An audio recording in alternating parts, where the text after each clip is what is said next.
Assalamualaikum warahmatullahi wabarakatuh.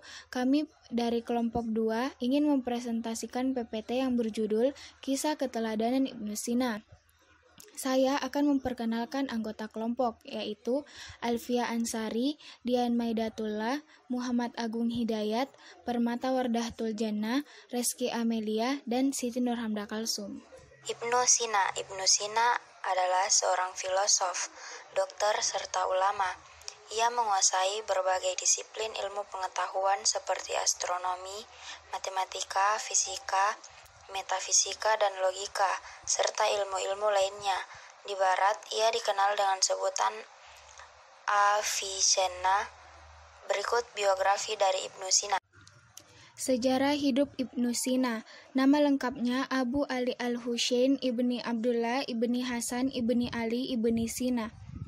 Ia lahir pada tahun 370 Hijriah atau 980 Masehi di Efshanah, kawasan Bukhara, Uzbekistan sekarang.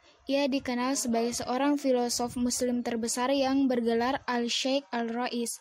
Ia berasal dari keluarga Persia dan bermazhab Islamiyah. 2.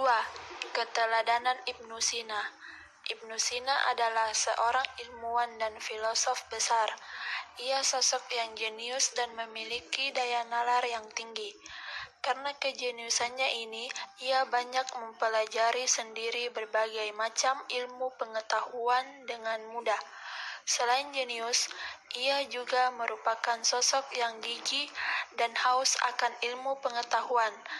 Pernah suatu saat ia membaca buku metafisika karya Aristoteles sebanyak 40 kali sampai ia menghafalnya, hanya saja ia tidak memahami. Ia terus mencari buku apa yang dapat menjadi kunci untuk memahami buku Aristoteles tersebut, dan akhirnya ia pergi berjalan-jalan ke salah satu pasar loak khusus buku-buku filsafat dan menemukan buku karya Al-Farabi sebagai kuncinya. 3. Karya tulis Ibnu Sina. Ibnu Sina banyak memiliki karya tulis. Ada pendapat yang menyatakan bahwa karya tulisnya mencapai 200 buku. Sebagian pakar lainnya menyatakan bahwa karya tulisnya sekitar 100-an. Di antara karya-karya Ibnu Sina yaitu Kitab Al-Shifa atau obat berupa ensiklopedi filsafat, Kitab Al-Kanun fi Al-Tib atau praktek kedokteran di bidang kedokteran, Kitab Al-Najah atau keberhasilan, ringkasan dari Al-Shifa dalam hal ketuhanan, logika, dan ilmu alam, serta karya-karya tulis lainnya.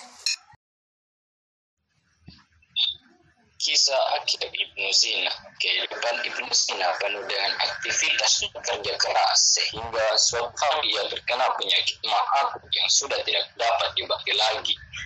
Di hari-hari menjelang wafatnya, ia selalu memakai pakaian putih, mensedekahkan hartanya kepada fakir miskin, memerdekakan budak, serta giat beribadah kepada Allah Subhanahu wa Ta'ala. Ia wafat pada tahun 428 Hijriah, Sekian dan terima kasih. Wassalamualaikum warahmatullahi wabarakatuh.